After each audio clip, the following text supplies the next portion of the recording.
Hey, folks, welcome to the Alliance Pro Wrestling Network podcast. I'm your host, Louis Carlin. We're heard right here on the Alliance Pro Wrestling Network. Are you looking for pro wrestling apparel? If you are, you need to head on over to ringloyals.com. Ringloyals.com. They have lots of great stuff, t-shirts, hoodies, lots of accessories. Head on over to ringloyals.com. They are your wrestling apparel company. Ringloyals.com. Okay, before we get started, I just like to do a little shout out to our newest subscribers to our YouTube channel. So thank you very much, Fansport5, Tantalizing Tony, Fansport5, Tantalizing Tony. Thank you so much for subscribing to the Alliance Pro Wrestling Network YouTube channel. Really appreciate it. Very grateful that you decided to hit that subscribe button. Fansport5, Tantalizing Tony, thank you very much. July 17th. Impact Wrestling Slammiversary, Deonna Purrazzo defending the Knockouts title against a mystery opponent. Who will that opponent be? Lots of speculation out there on who it's going to be. I have a list of names written down, and I'm going to read them off one by one and um, talk about the names for a bit, and you're welcome to comments in the comment section about how you feel about the names that I'm going to be listing here. So first name, the most obvious name, the most talked about name is Chelsea Green. Chelsea Green is the most talked about name. It's a very good bet that Chelsea Green will be the mystery opponent for Deonna Purrazzo. Released from the WWE. She's been in Impact Wrestling before. Laurel Van Ness in Impact Wrestling. She was former Knockouts champion. So she is, right now, she's probably the front runner for to be the mystery opponent for Deonna Purrazzo. Also, another name that there's a very good chance that I think we will see as a mystery opponent is Mickie James. Mickie James, NWA now. She's promoting an all-women's pay-per-view for the NWA, and I believe she's going to be wrestling on, I think it's a 73rd anniversary show.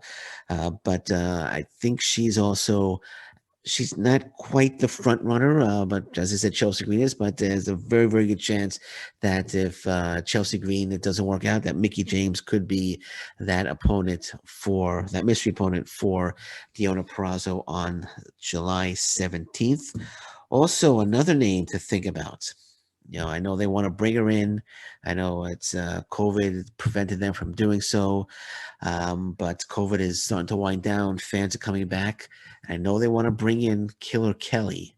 Now that's a very interesting. Deonna Purrazzo versus Killer Kelly. I think will be an absolutely fantastic match. Killer Kelly. I wouldn't mind seeing Killer Kelly as the mystery opponent, but it's not she's not as likely as Chelsea Green and Mickey. I think Mickie James, Chelsea Green, as I said, are the two front runners.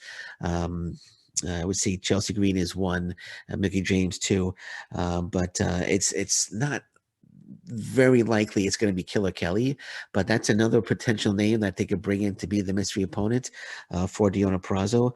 Another name you want to think about. She's out there. She used to work for AEW, no longer with AEW. Awesome Kong. And Gail Kim said that Deonna Purrazzo is going to be in for the fight of her life. And who can give Deonna Purrazzo the fight of her life like Awesome Kong can? What if it's Awesome Kong? I think that would be just tremendous. Again, not the front runner in my opinion, although I could be wrong. But Awesome Kong is another name out there that I think would be a great, great mystery opponent and a big surprise for Impact Wrestling fans. And it's going to be fans in attendance too. And I'm sure they'll pop when they see, or not when, if they see Awesome Kong walking down the aisle to be Deonna Purrazzo's mystery challenger. Another name that I want to bring out. It's just going to be the last name, actually. Um, and it's someone that I think, it was unlikely maybe a few months ago that they were going to bring her back because she left on bad terms. But forgive and forget. I mean, New Japan Pro Wrestling forgave Impact Wrestling. So forgive and forget. What if it's Tessa Blanchard? Tessa Blanchard was supposed to sign with either WWE or AEW. Apparently, that's not happening at this moment. What if Impact Wrestling snuck in there, offered her a great contract to come back, and she came back to Impact Wrestling, and she was the mystery opponent for Deonna Purrazzo. Just think, Deonna Purrazzo versus Tessa Blanchard for the Knockouts title. I think that would be absolutely fantastic. If I was to pick one person, if they said, Lewis, you have here's the list that you read. If you could, if you could pick anybody on that list to be the mystery opponents, and we'll make it happen, I would pick Tessa Blanchard. I would pick Tessa Blanchard 100%. Tessa versus Deonna Purrazzo for that title, 1-on-1, two of the best wrestlers in the world going at it. It would be Tessa Blanchard 100%. And again, never say never in professional wrestling. You know, you can say, oh, they left on bad terms, blah, blah, blah. Okay, fine. You know, things happen. They apologize, forgive and forget, shake hands, and let's get on about their business. As the saying goes, you got to do what's best. You got to do what's best for business. And I think out of all the names, actually Tessa Blanchard would actually be the best for business, in my opinion. They could sign her to a contract, and then she comes in and feuds with Deonna Purrazzo. I think that would be absolutely tremendous, just tremendous. Now, in case they can't, well, there was Ruby Riott also. There was Ruby Riott also, but a report came out that she's not going to be the mystery opponent. This is Ringside News reporting. It says Deonna Purrazzo will defend the Knockouts title against a mystery opponent. There are a few names floating around because WWE just found a lot of people. Let me just get down to. It says we can rule out Ruby Riott. According to Fightful Select, we can rule out Ruby Riott is not Purrazzo's mystery opponent, according to a new report. It says there are no details about Ruby's non-compete clause, but we also haven't heard any bookings being set for Ruby publicly. Purrazzo's mystery opponent is not currently on the Impact roster, and but it's not going to be Ruby Riott. So Ruby Riott, according to Fightful Select, it's not going to be Ruby Riott. Which you could take that and say, okay, it's not going to be Ruby Riott, or you could say, oh, maybe it doesn't specify where the report's coming from. What if Impact Wrestling leaked out a report, and because they don't want you to think about Ruby Riott, they want you to forget about Ruby Riott, and it actually is Ruby Riott. So it actually that's a possibility as well. But I don't think it's going to be Ruby Riott. I don't think it's going to be Ruby Riott. If I had to guess, like I said, if I had to guess, um, I would pick Chelsea Green. That would be my guess. But if it was up to me on who I would bring in, it would definitely be Tessa Blanchard, 100%. Now, if they can't get anybody, I know they had mentioned that according to this report, her mystery opponent is someone that's not on the Impact Wrestling roster. Now, if they can't get somebody on this list, the names that I mentioned, Mickey James, Awesome Kong, Chelsea Green, Killer Kelly, Tessa Blanchard, if they can't get any of these names, they since it's a mystery opponent, they could go to a backup plan. And that backup plan, despite the report that says the wrestler is not on the roster right now, their backup plan could in fact be Su Yung. So that could be the backup plan if something falls through. So it's very, very smart on their behalf, on their part, I should say, that they're doing this mystery opponent thing, because if one of these names or a few of these names that they're trying to get falls through and they're not able to get them, backup plan could be Su Yung, because I know they're teasing Su Yung returning, so Su Yung could be the backup plan for sure.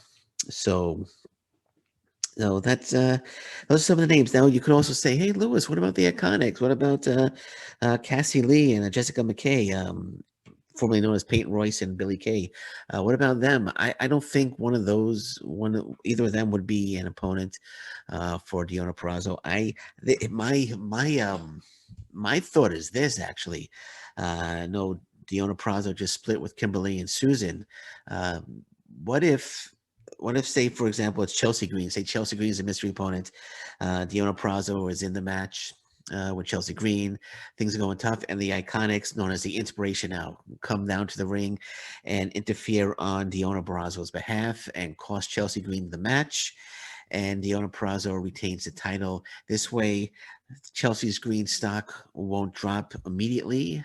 Her stock won't drop immediately in Impact Wrestling, and we get a new great faction in Deonna Purrazzo, Cassie Lee, Jessica McKay in Impact Wrestling. I think that would be a great idea. And then, of course, Cassie Lee, Jessica McKay would feud with whoever the tag team champions are. Hopefully, it's Fire and Flavor. They would win the tag team titles, and then the faction of Purrazzo, Lee, and McKay would have all the gold in Impact Wrestling. I think that would be just fantastic. That's me speculating. I think that would be a great idea, and we'll see if that happens. That way, we'll get the debut of Chelsea Green. We'll get the debut of the Inspiration, aka the Iconics, and Slammiversary. I think that would be a terrific idea. And don't forget, Deonna Purrazzo needs to retain her title because she's defending it at Triple Mania, title versus title match against Fabi Apache. So she's not going to be losing the title. And, it kind of makes sense now. I know I went on a little bit of a rant on the last podcast, the last full podcast that I did, saying that Impact Wrestling is ignoring the title defense, the title versus title match at Triple Mania. But there were a few comments that were made on the podcast that made total sense, and it does actually make sense for Impact Wrestling not to promote that match until after Slammiversary. So when I'm wrong, and I'll admit it. And I was wrong in that aspect. I was wrong. Okay, it's right. It's the right thing for Impact Wrestling not to promote that match just yet until after Slammiversary. So I was wrong. Okay, we'll leave it at that. But I think that would be a great idea. Purrazzo teaming up, forming the faction with Cassie Lee, Jessica McKay. I think that would be just fantastic. Just fantastic. Again, just me speculating. I would love to see that happen. I think it would make sense. I think it would be make things very, very exciting. They'd be a great faction, great team in Impact Wrestling, and keep my fingers crossed. Maybe my speculating thoughts will become a reality at Slammiversary. Okay, we have new IWGP Tag Team Champions Tetsuya Naito and Sonata defeating Taichi and Zack Sabre Jr. at Summer Struggle Night 2. So Tetsuya Naito, Sonata are the new IWGP Tag Team Champions. Los Ingobernables de Japan have a lot of gold now. They got the tag team titles, and they also have Shingo Takagi, who's the IWGP World Heavyweight Champion. So Los Ingobernables de Japan have a lot of gold right now in the faction. Great match with Naito and Sonata defeating Taichi and Zack Sabre Jr. Kota Ibushi was not on the show again. He was pulled. Apparently, he had gotten the COVID vaccine and he got some really serious side effects. So he missed night 1, and he had unfortunately missed night 2. Hopefully, well, I'm sure he'll be back because the side effects don't last too long.